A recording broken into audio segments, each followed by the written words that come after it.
TheBradRules! Sonic Frontiers. This video is a long time coming, released 2 years ago, and being one of the few Sonic games to actually get extended updates and DLC well after its initial release, Sega and Sonic Team finally showed they cared about their work. And it seemed like they were ready to turn over a new leaf as Sonic received his first mainline entry in 5 years. So in this video, we're going to focus on the main game, and I'll do a separate video for the Final Horizon DLC. Now, this was a messy release to say the least, as a teaser trailer was shown in May 2021, showing just a CG cutscene and no details at all about what we were seeing, and nothing else was mentioned until December of that same year, and we finally got to see a bit of the game in the actual environment in which we would be playing, and confirmation that it would be an open world game, and it looked pretty good to me, but obviously there was an air of mystery. Sega and Sonic Team were acting super weird around this time, keeping tight-lipped about everything, even Sonic Origins, which was just a compilation of the classic series. But we actually got to see some gameplay in June 2022, as Sega made one of the weirdest decisions ever to actually have a gameplay trailer released by IGN. Yeah, the guys responsible for the whole Sonic Was Never Good fiasco.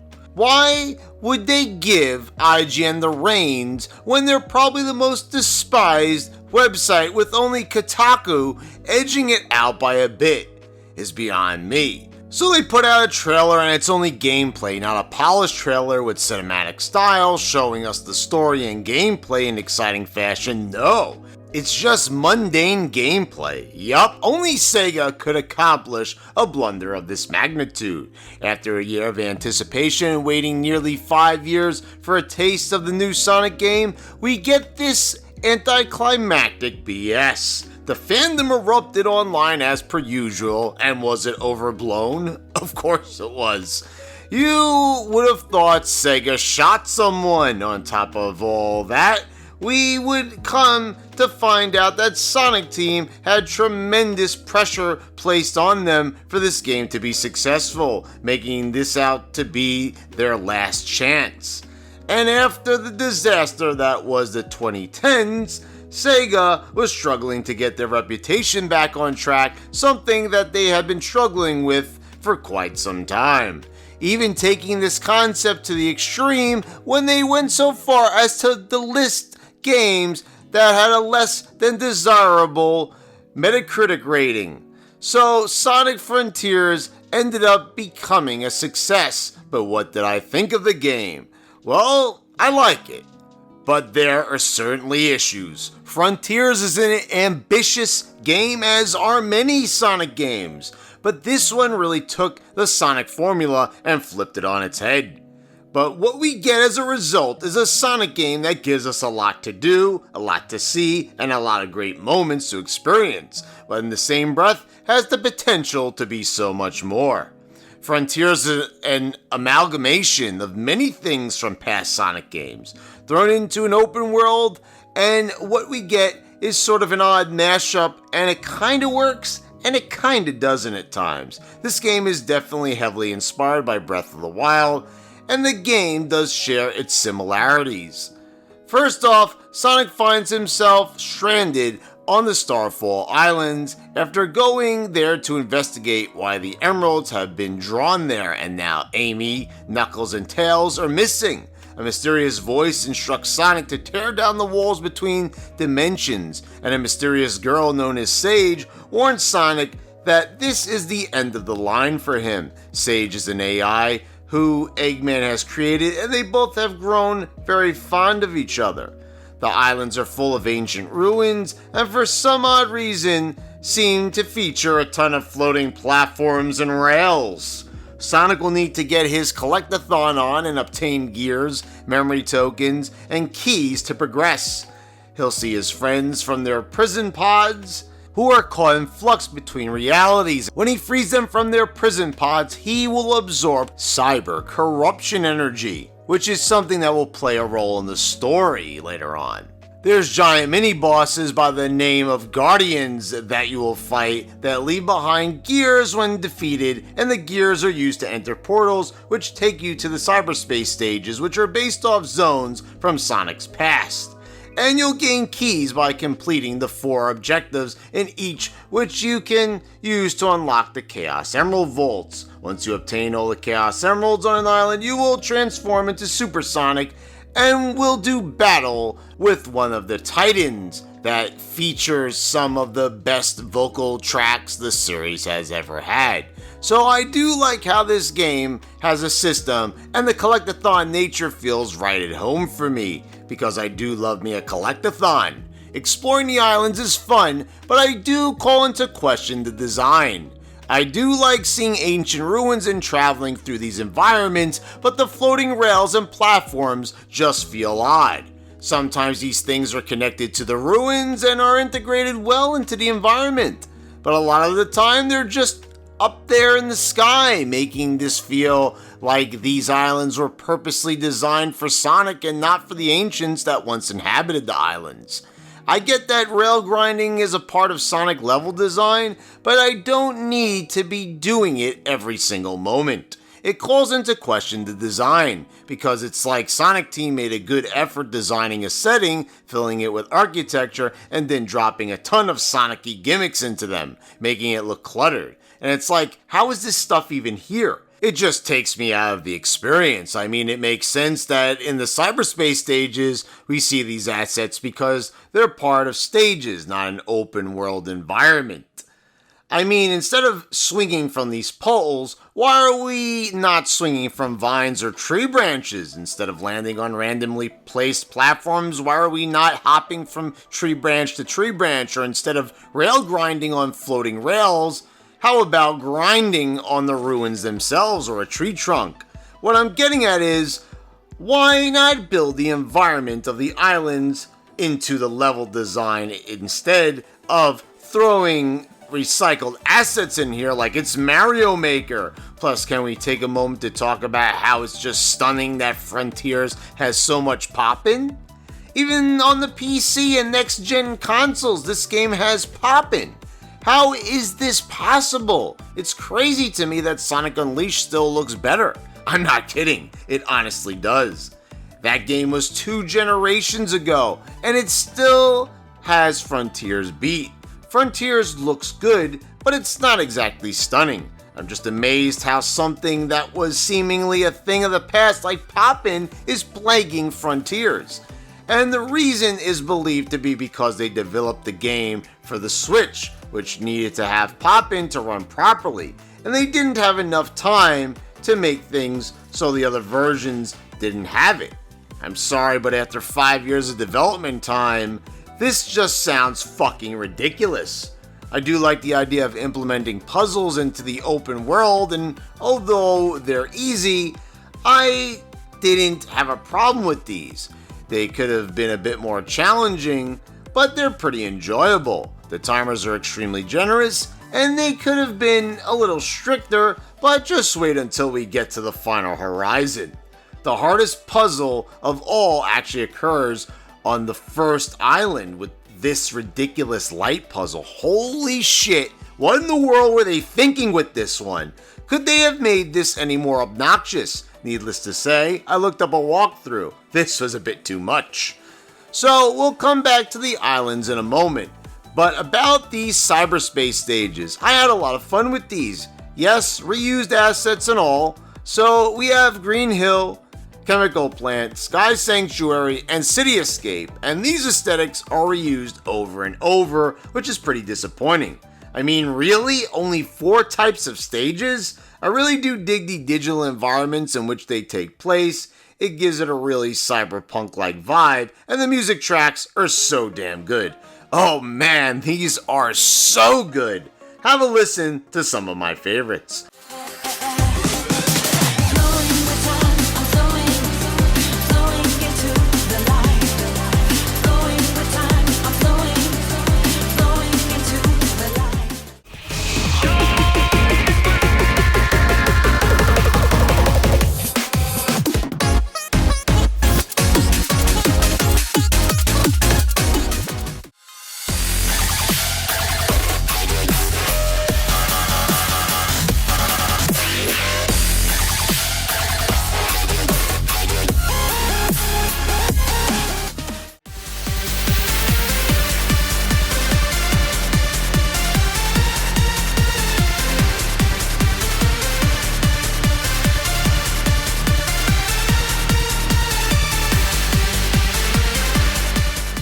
Yeah, these are the bomb.com for sure. And you know what? Despite being fully aware of the fact that they lifted segments directly from the stages of Generations and Unleashed, they're integrated within the aesthetics of the stages so well that I didn't even notice it until I read about it online. And that's quite impressive because I've replayed Unleashed and Generations stages quite a bit. But as far as traditional Sonic stages, this is all you're getting from Frontiers. You know, this is very similar to Breath of the Wild because instead of having dungeons, they had shrines, which were bite-sized dungeons, but lacked any distinguishable asset that set them apart besides the puzzles they housed. Cyberspace is no doubt Frontiers' shrines, and I felt the same way when playing Breath of the Wild. I couldn't help but feel how much I'd rather be playing a full-fledged dungeon than these micro-challenges. I think my biggest takeaway from where and how Sonic travels through the game is that I wish there could have been some cohesion between the open world and the cyberspace stage designs. The open world should have had traditional Sonic level design built into it in a natural way, the way the cyberspace stages showcase it. Basically, what I'm trying to say is the islands should have been the stages. They should have been crafted in such a way that cyberspace stages wouldn't even have needed to be a thing because that type of gameplay would already exist in the main part of the game. And this is what's always an issue in Sonic games, and it's always been a thing since Sonic Adventure 1. It's not good enough to just do one thing good. We need to have a bunch of things, and it effectively takes away from the best thing about the game because we need to be doing something else that takes development time and resources away from what the game should be and should only be. This became an even bigger problem in Sonic Adventure 2 when the best parts of that game, playing the speed stages, ended up being one of 3 gameplay styles when it was pretty clear from the first Sonic Adventure that Sonic's story was far and away the best. This continued in Sonic Unleashed, and even though I really do enjoy the Werehog stages, we all know the daytime stages are superior. And this would again happen in Sonic Forces, where again our playtime as Sonic was cut down because of a new feature with the Rookie. I just want Sonic Team to focus on one main idea and expand upon it, but they always divide up gameplay, and it's probably in an effort to not make things stale, but there's a reason why people like Sonic Generations and the Classic series so much. They kept things simple, and Sonic Colors doesn't get nearly as much love for doing this as well. So Frontiers does many things, and something new to that is Sonic actually having a full skill tree that can be unlocked chock full of combat moves. Sonic can now punch, perform combos, shoot projectiles from his feet and hands, and propel energy orbs. A lot of people have addressed their dissatisfaction with the combat, but I actually enjoy it quite a bit. Sometimes certain moves aren't as responsive as others, and it's not as clear as I'd like, and the combat seemed a bit more honed in Sonic Unleashed, but it is pretty good. And there's some flashy looking stuff here, and I like the animations. You'll get skill points from defeating enemies and finding them in the environment. You'll also be able to upgrade your defense and attack from 1 all the way up to 99 by collecting red and blue seeds and bringing them to the Hermit Coco. You'll also find the Coco all around the environment, which are actually stone beings that hold the memories of the ancients. They can be collected and brought to the Elder Coco to upgrade Sonic's speed and ring count. Sonic also has the drop dash for the first time on a 3D plane, and doing mid-air tricks is back, but these animations look really stiff. These definitely needed some personality. If they got tricks right in Colors and Generations, why does it look so clunky here? You'll also find memory tokens all over the place, which will gain you access to talking to your friends, and many of these conversations are necessary to progress the story. And this story, well, it's okay. It's adequate, but overall I don't really like it or love it. I do like how we're back to fighting an ancient evil for the first time in a mainline Sonic game since Sonic Unleashed, but it just didn't grab me. The end is that ancient evil, and he has been sealed away for a very long time. But he encourages Sonic to defeat the Titans, which, unbeknownst to Sonic, will help free the end. Sonic really doesn't have much of a choice, as Sage is using her resources to make the Titans aggressive towards Sonic, even though she can't directly control them, only influence them to a degree. Something about the story doesn't feel as involved and less tangible than what we saw in both adventure games in 06 and Unleashed. All three of these games make you feel like you were a part of history, when throughout most of Frontiers, it feels more like you're looking back on it. There's remnants of the past as the end is slowly inching his way closer back to reality, but yeah, it just doesn't feel as engrossing, and instead the conversations you share with Tails, Knuckles, and Amy come across as far more interesting. A lot of the mood and dialogue feels so melancholy and downtrodden, but in a good way, so it hits harder in an emotional way. All three of Sonic's friends have been on the back burner for so long. It is so refreshing to see them actually have a voice and not just being useless cheerleaders for Sonic.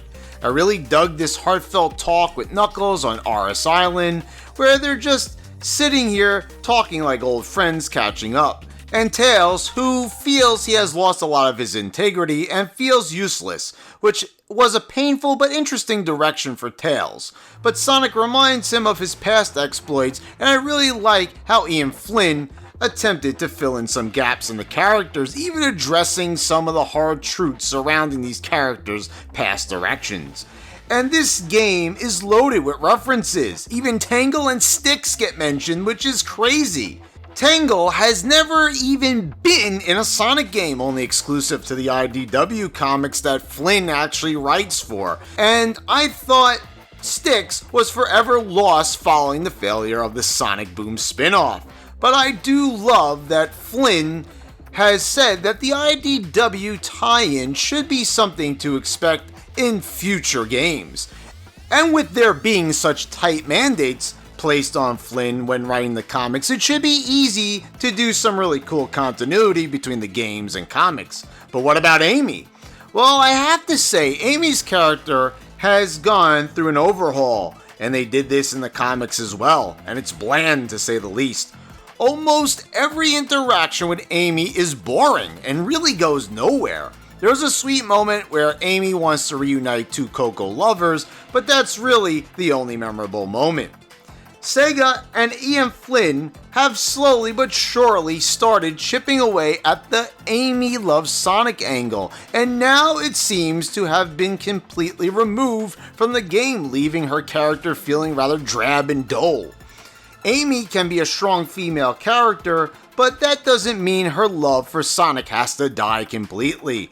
Now she just cares about Sonic, but doesn't love him or think of him in any romantic sense. So Flynn, who has a flair for continuity, is now removing Amy's most well-known characteristic that was first introduced in her debut in Sonic CD, but instead has given her tarot cards back, which no one even knew about besides the people who actually took the time to read the Japanese manual for Sonic CD.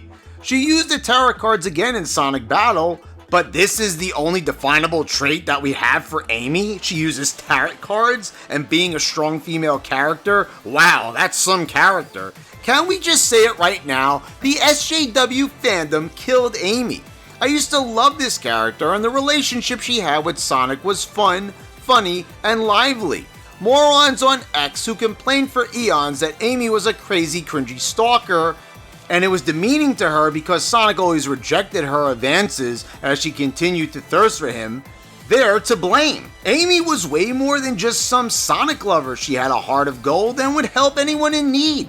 She was a strong female character already. And in Sonic X, she had one of her best portrayals as being short-tempered, ready to smash anyone with her Pico Pico hammer that annoyed her.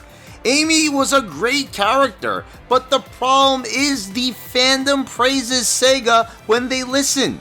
But a lot of times when Sega listens to the fandom tends to forget what they originally asked for years later and complains about the results of what they pressured Sega into changing.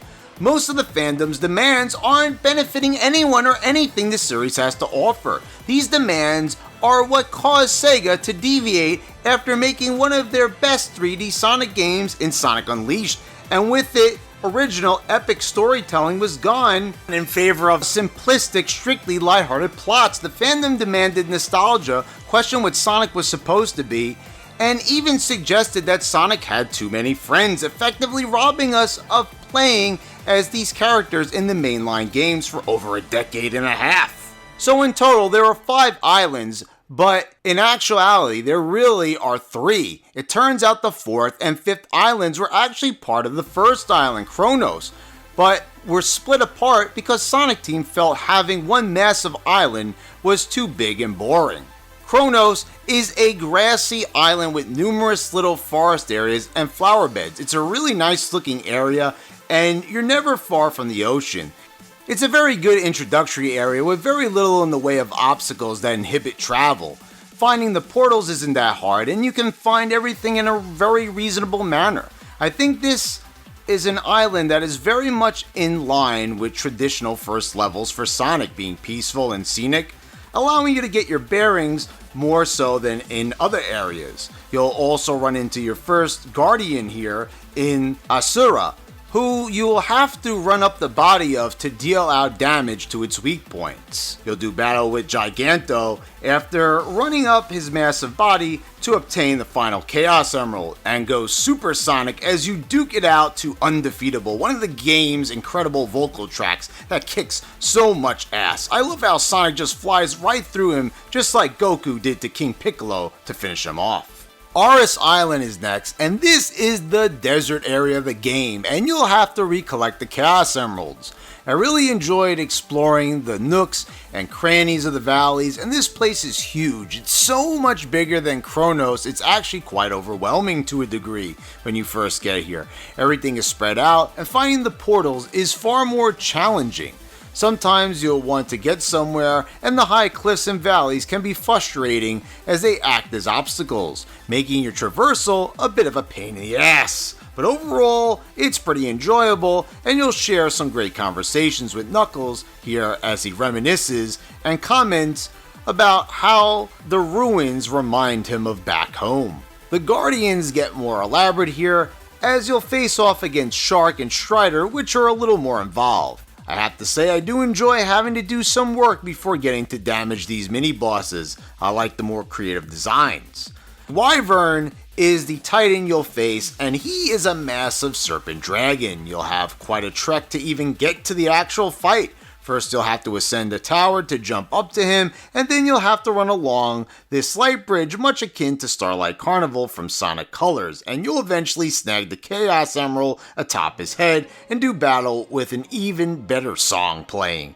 This fight is fucking awesome, and my favorite in the entire game, as you'll parry missiles and oncoming attacks and then throw his ass into the cliffs in the background. This fight has got it all. It's a little tedious getting to him, but it's well worth it. And before we move on, here's a little bit of that awesome song.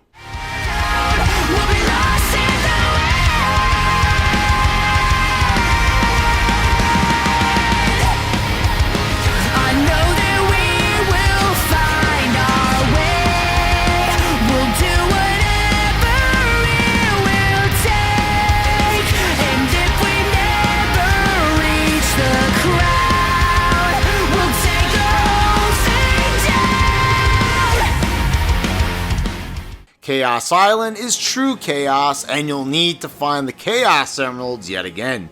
I like the volcanic aesthetic of this place, but this island introduces a very annoying 2D mechanic where you'll hit a dash pad or spring and wind up in one of these sequences.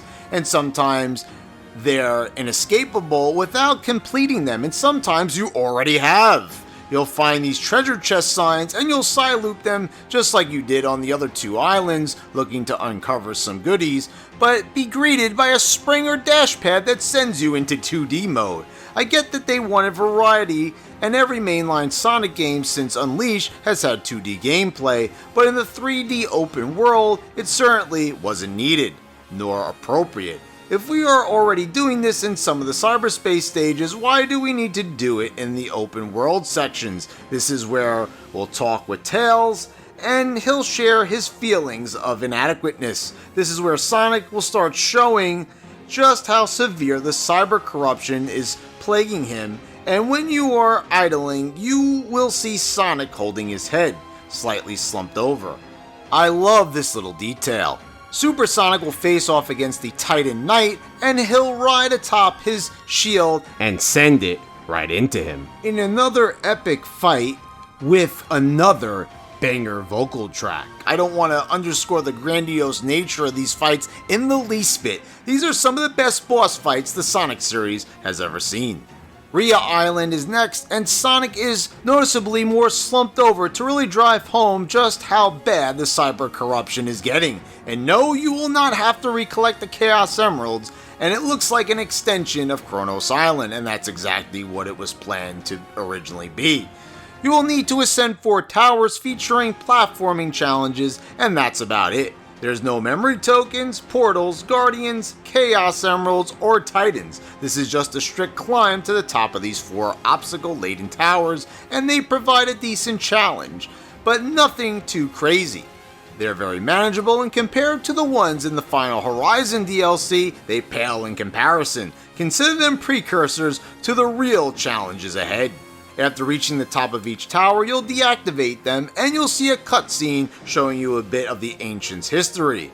After the final one is deactivated, the End will be released from his digital prison, and Sonic's cyber corruption that has been plaguing him has finally fully engulfed him. But fear not, because Sonic's friends jump in and form a circle and sacrifice their physical forms to save him, and it just happens right away with zero build-up. Like Sonic is fading out of existence and the problem is just resolved instantaneously. You could let it settle in first. The moment of losing our hero to the digital realm doesn't even have a chance to hit us in the feels or have any emotional impact of any magnitude because of how badly it's rushed.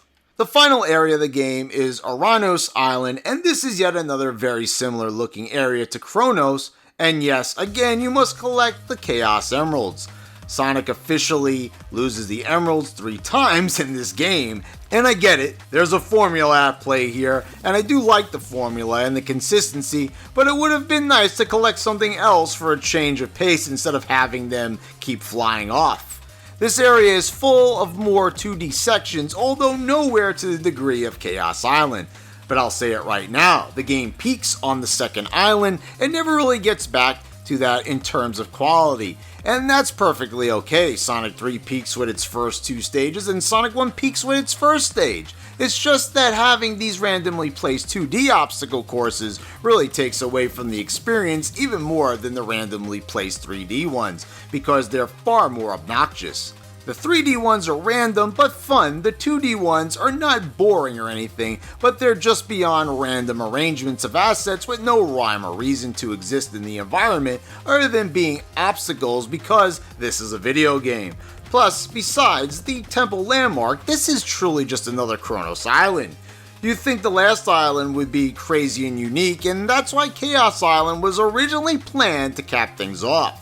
And you can see why. Despite its annoyances, it would have been a fitting final area, especially with the volcano giving off dark, foreboding vibes, and yet it ends in yet another grassy area.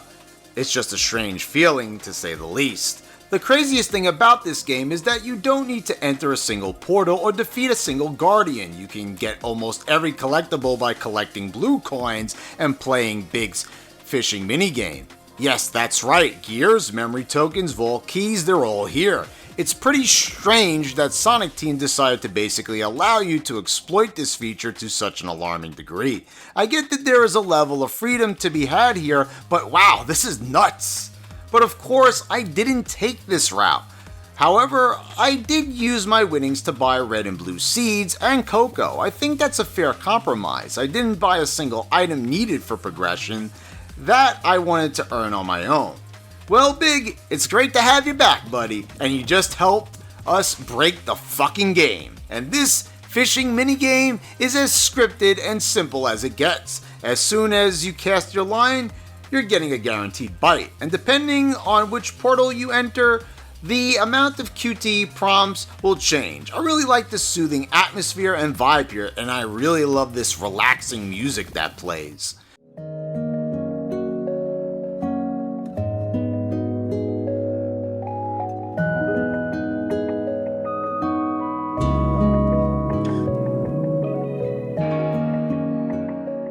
So Sonic, Eggman, and Sage all agree to work together to stop the end, and Super Sonic does battle with the final Titan Supreme, and an edited version of the main title theme I'm Here plays to bring things full circle. Supreme is very easy, and is basically a modified Giganto clone. Now if you're playing on easy or normal, the game ends here, but if you have the difficulty set to hard, you'll face off against the true final boss, the end. And he has taken the form of the moon, and Sonic and Sage will commandeer Supreme, and you'll do battle in a random as fuck space shooter. Yes, this is actually the final boss of this game. It is a bit anticlimactic considering we had 4 supersonic boss fights with awesome metal tracks playing up to this point, but I do like the more triumphant yet bittersweet sounding tune that plays as you far away at the end as he monologues about escaping and his plans to destroy everything, and this actually has a vibe to it. Yeah, I don't dislike this, I actually like it, even if we can clearly see it is way lower effort than the previous 4 boss fights. Plus it is basically the hacking minigame we have played a couple of times previously. Sonic Team admitted they didn't have enough time to get the final boss up to par as they originally envisioned it, but at least the mood of the fight is there, and it is decently challenging. Sage sacrifices herself to stop the end, and Eggman is left alone, staring off into the distance, which is quite sad. It's just too bad we didn't get to see the relationship between him and Sage fully developed. It's a shame because it had such an intriguing and heartfelt premise, and it was monumental to see this side of Eggman. But it simply wasn't expanded on enough. In fact, Frontiers really didn't have nearly enough Eggman. He barely felt like he mattered in this story, and being the main antagonist of the series, I wish Flynn could have factored him in a lot better.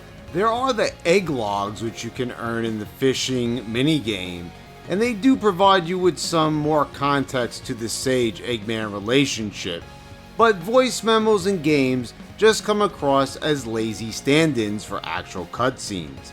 They're better than nothing, but they could have done so much better. So there you have it, that's Sonic Frontiers. I enjoyed my time with the game, was never bored, but wasn't exactly enthralled, and it was far from one of my favorite Sonic games. It's an interesting foray into the world of open world design for Sonic, and it has growing pains for sure. Sonic Team did a lot of good work on Frontiers, but it feels like a lot of ideas thrown about, and some of them are very cohesive, like how well structured the game is and its clear-cut objectives, but the ideas needed to be blended better and just better implemented. I love the idea of having a big open world to explore, but it can't just be littered with a bunch of random level assets from previous Sonic games that are just floating in the air with no purpose of being where they are other than it being a Sonic game, and this stuff is here for traversal. Make these places feel more genuine. This is a good start with some good concepts presented, but the presentation can be better. It's time Sonic Team stop being scared of deviating from the norm, from the expected, and start innovating like they used to. Sonic Unleashed was the last time we saw a true innovation in a 3D Sonic game, and it's high time they get back to business. I can't stress enough that while it's a good idea to give fans what they want, there is more to making video games than attempting to satisfy the jaded, smug, and entitled fanbase. Most of the mistakes Sonic Team and Sega have made is because they listen to the fandom and the critics a bit too much. It's time for them to listen to their hearts and make the Sonic game that they want to make, instead of sorting through a sea of replies on X from every Tom, Dick, and Harry trying to figure out what the fandom wants. Because I can say with the utmost certainty, the fandom does not know what they want. So we're not done with Sonic Frontiers just yet. I'll be back soon with a video on the Final Horizon, the DLC that expanded on the story of Frontiers and brought Tails, Knuckles, and Amy back into playable form. So guys, what did you think of the video? Please let me know in the comments down below. Have you played Sonic Frontiers? And if you have, do you like the game? Do you hate it? Do you absolutely love it? I'd love to know in the comments below. And please subscribe if you haven't already. Click the bells to get all the notifications when I post all my new videos. I want to thank all my patrons for your continued support. And thanks for watching, guys. I'll see you next time.